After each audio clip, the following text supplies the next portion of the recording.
Dia menembak kepala ibunya guys dari belakang saat masih tertidur. Halo guys, apa kabar kalian semua? Aku harap baik-baik aja ya. Bayangkan jika kamu seorang perempuan menikah dengan lelaki pilihan hatimu. Suamimu itu adalah seorang pria yang sederhana, baik, dan santun. Kemudian tiba-tiba tetanggamu mengetuk pintu rumahmu dan mengatakan suatu rahasia yang mengejutkan. Dia mengatakan bahwa pasangan hidupmu bukanlah pria yang kamu kenal baik selama ini. Dia adalah orang lain dengan identitas palsu. Bahkan dia pernah terlibat sebuah tindak kejahatan yang teramat sadis di masa lalunya. Kemudian polisi pun datang dan menangkap suamimu. Ternyata suamimu adalah buronan yang sudah diburu pihak kepolisian selama 18 tahun lamanya. Parahnya lagi, kejahatan yang pernah dia lakukan 18 tahun yang lalu, dia pernah membunuh seluruh anggota keluarganya sendiri. Faktanya, kasus ini benar-benar pernah terjadi pada seorang perempuan yang bernama Dolores Miller di Denver, Colorado, Amerika Serikat. Kehidupannya yang bahagia selama 4 tahun pernikahannya dengan pria bernama Bob hancurlah sudah. Pria yang ia kenal pertama kali di gereja itu ternyata menyimpan sebuah rahasia yang teramat mengerikan. Namanya ternyata bukanlah Bob, sungguhnya ia adalah buronan bernama John List yang dikejar polisi dan bersembunyi selama 18 tahun. John List mengambil identitas baru dengan nama barunya sebagai Bob karena dia di masa lalunya pernah membunuh seluruh keluarganya dengan sadis.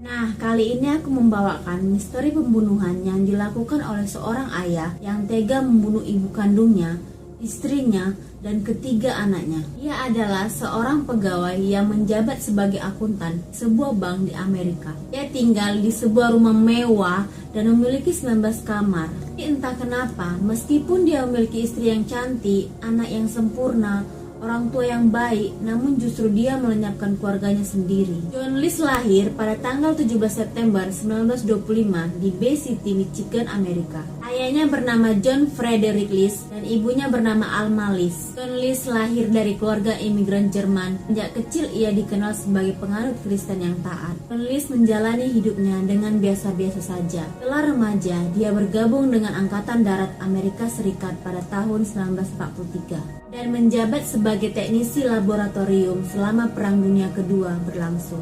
Singkat cerita, ketika Perang Dunia Kedua berakhir dan dia mulai belajar tentang akuntansi, akhirnya dia dipanggil kembali untuk bertugas di militer yang kembali aktif selama Perang Korea di tahun 1950. Selama perang ini, dia bertemu dengan Helen Morris Taylor, wanita yang kemudian menjadi istrinya. Helen memiliki satu anak dari pernikahan sebelumnya, seorang gadis bernama Brenda. Setelah Helen menikah dengan Liz, Helen pun pindah bersamanya ke Kalamazoo. Dari hasil pernikahan mereka memiliki 3 orang anak, yaitu Patricia, Frederick, dan John Jr. Helen kemudian mulai menyukai minuman sampai kecanduan alkohol, yang membuat mentalnya menjadi tidak stabil. Tetapi kehidupan Liz tampak baik-baik saja. Pada tahun 1960-an, Liz meninggalkan karir militernya dan bekerja menjadi pengawas keuangan di sebuah bank. Itu adalah pekerjaan dengan gaji yang tinggi, memungkinkan untuk mengajak keluarganya pindah ke sebuah rumah bergaya Victoria dengan 19 ruangan atau dikenal sebagai Bristol. Liz, Helen, dan ketiga anak mereka dan juga ibu kandungnya Liz tinggal di sana dengan cukup nyaman selama beberapa tahun. Karena kan ayahnya Liz telah meninggal dunia, maka dia mengajak ibu kandungnya untuk tinggal bersama. Putrinya Helen dari pernikahan sebelumnya memutuskan untuk tidak ikut pindah, menikah dan memilih untuk ikut suaminya, suatu hal yang bisa dibilang sebuah keberuntungan dalam hidupnya kelak. Namun pada tahun 1971, hanya 6 tahun setelah kepindahannya, keluarganya yang tadinya sempurna kini berujung pada tragedi malapetaka. Tanggal 9 November 1971, Liz membunuh seluruh anggota keluarganya menggunakan senjata api. Pertama, ia membunuh ibunya yang berada di lantai 2. Ia menembak kepala ibunya guys dari belakang saat masih tertidur. Juga menembak kepala istrinya dari belakang secara tiba-tiba. Ibu dan istrinya pun tewas di tempat kejadian. Lalu Liz menunggu Patricia dan Frederick pulang dari sekolah untuk mengeksekusi mereka. putrinya Patricia dan putranya Frederick pulang dari sekolah, ia pun menjadikan mereka korban berikutnya, yaitu menembak kepala mereka berdua dari belakang. Setelah Liz mengeksekusi 4 anggota keluarganya, lalu dia pergi makan siang seperti tidak terjadi apa-apa. Setelah Liz makan siang, lalu Liz pergi ke bank untuk menutup semua rekening milik ibunya dan dirinya. Pulang dari bank, Liz mampir ke Westfield High School untuk menonton putra bungsunya yang sedang bertanding, yaitu John Junior yang berusia 15 tahun sedang bermain sepak bola. Setelah pertandingan usai, Liz mengajak putranya untuk pulang. Setelah sampai di rumah, John Junior mengetahui ada sesuatu yang tidak beres di dalam rumahnya. Rumah kok kelihatan sepi, kok banyak darah di mana-mana. John Junior pun menyadari apa yang terjadi dan berusaha untuk melawan ayahnya. Namun akhirnya guys, John Junior meninggal setelah ditembak ayahnya sebanyak 10 luka tembak pada tubuhnya. Lalu Liz memasukkan mayat istrinya dan anak-anaknya kayak semacam back cover gitu guys, dan memindahkannya ke ruang tamu. Liz meninggalkan jasad ibunya di lantai 2 karena terlalu sulit untuk dipindahkannya. Kemudian Liz menulis surat sebanyak 5 halaman yang ditujukan kepada pendetanya. Liz menulis dalam surat itu bahwa dia telah membunuh keluarganya untuk menyelamatkan jiwa mereka. Di dalam suratnya dia berkeinginan agar prosesi pemakaman keluarganya dilaksanakan sebaik mungkin. Surat itu Liz tidak menyampaikan adanya penyesalan sedikit pun yang telah membunuh seluruh anggota keluarganya. Dia beranggapan hanya menolong keluarganya agar masuk surga. Setelah pembunuhan itu selesai, dia membersihkan rumah sambil mendengarkan radio keagamaan dengan suara yang sangat keras guys. Liz menghilangkan foto dirinya dari foto bersama keluarganya. Juga telah mengirim surat izin ke sekolah anak-anaknya, katakan bahwa mereka akan mengunjungi kerabat yang sakit selama beberapa minggu. Dia juga telah menghentikan semua pengiriman susu dan surat kabar ke rumahnya, membiarkan semua lampu menyala sehingga rumah itu tampak berpenghuni di malam hari. Kemudian guys, dia meninggalkan rumah itu untuk selamanya. Setelah sebulan berlalu kan guys, lampu-lampu di rumah Liz pun mulai padam satu persatu, dan para tetangganya mencium aroma tidak sedap yang berasal dari dalam rumah Liz. Karena curiga, mereka pun memutuskan untuk melaporkan ke polisi. Saat polisi datang ke rumah Liz dan mencoba untuk memanggil, namun tidak ada jawaban sama sekali. Polisi yang saat itu semakin curiga dan mengetahui ada yang hal tidak beres dari dalam rumah itu. Akhirnya mendobrak pintu rumah Liz. Bang!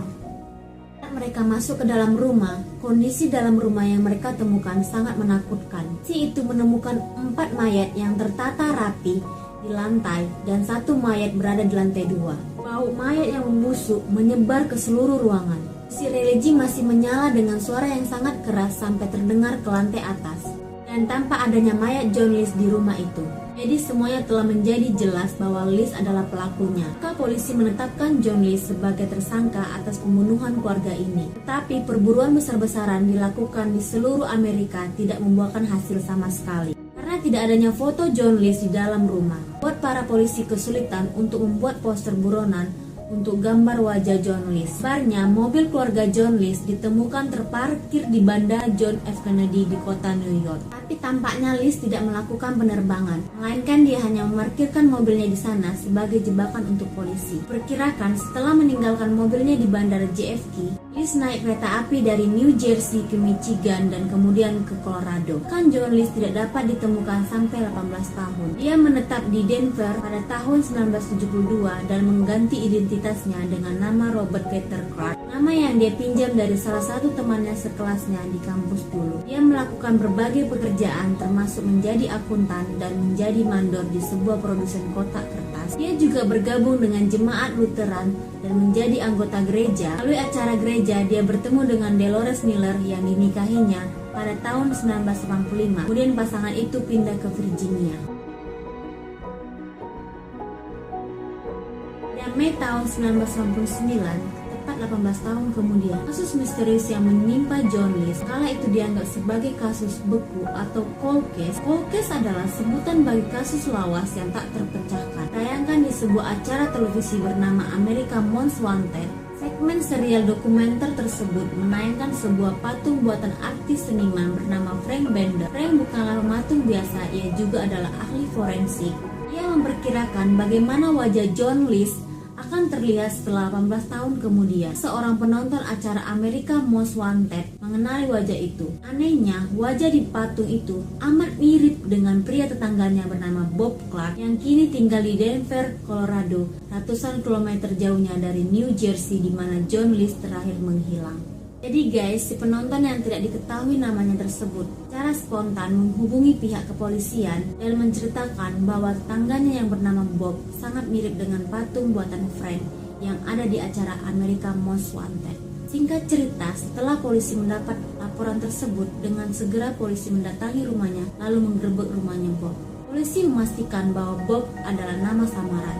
Identitas aslinya adalah John List, pria yang 18 tahun lalu dengan keji menghabisi seluruh keluarganya sendiri. Bukti tak terbantahkan adalah sidik jarinya yang sama persis. Kini setelah John tertangkap, dia pun bisa membeberkan alasannya. Sungguhnya mengapa ia tega menghabisi nyawa keluarganya. Alasannya sungguh mengejutkan. Ia mengungkapkan bahwa pada tahun 1971, John sesungguhnya dipecat dari bank tempat dia bekerja di New Jersey. Rasa malu, ia tak mampu mengungkapkannya kepada keluarganya. Alih-alih pura-pura berangkat kerja setiap paginya, kemudian duduk-duduk di stasiun kereta api sembari menghabiskan waktu dengan membaca koran, kemudian kembali ketika saatnya pulang kantor. Untuk bertahan hidup, John menggunakan uang tabungan ibunya sendiri. Namun lama-kelamaan, satu-satunya sumber penghidupannya itu pun habis. John kemudian menghadapi dua pilihan. Pilihan pertama, ia menerima dana bantuan dari pemerintah. Namun jika dia melakukannya, seluruh keluarganya akan tahu akan kebohongannya selama ini. Tak hanya itu, tetangga-tetangganya pun akan mengecap keluarganya sebagai keluarga miskin. John yang tak hanya seorang suami dan ayah, melainkan kepala rumah tangga dan tulang punggung keluarga, merasa malu jika tak mampu menghidupi keluarganya sendiri. Maka dia pun memilih opsi kedua, membunuh seluruh keluarganya agar mereka tak perlu menderita. Di pengadilan, pengacara John berkilah bahwa PTSD atau trauma yang diterimanya selama perang menjadikannya pembunuh berdarah dingin. Namun hakim menolak alasan itu dan pada tahun 1960, John List dijatuhi dengan 5 kali hukuman seumur hidup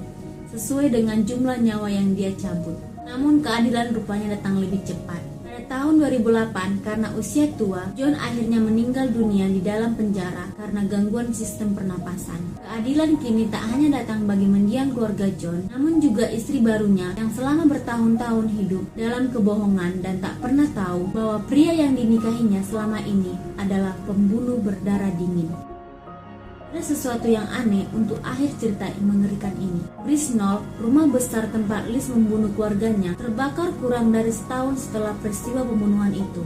Di ruang dansa ditemukan kaca mewah asli buatan pabrikan ternama Tiffany yang bernilai lebih dari 100.000 US dollar yang cukup untuk membuat List menghidupi keluarganya sampai dia bisa menemukan pekerjaan lain. Itulah guys, sedikit cerita yang bisa aku bagikan. Kisah seorang ayah yang begitu sadis membunuh seluruh keluarganya karena gengsi. Dari sini guys, kita belajar lebih baik jujur walaupun itu menyakitkan. Terima kasih buat kalian semua yang udah nonton dari awal sampai akhir video ini. Jangan lupa untuk like, comment, subscribe, dan share ke semua media sosial kalian. Bye bye.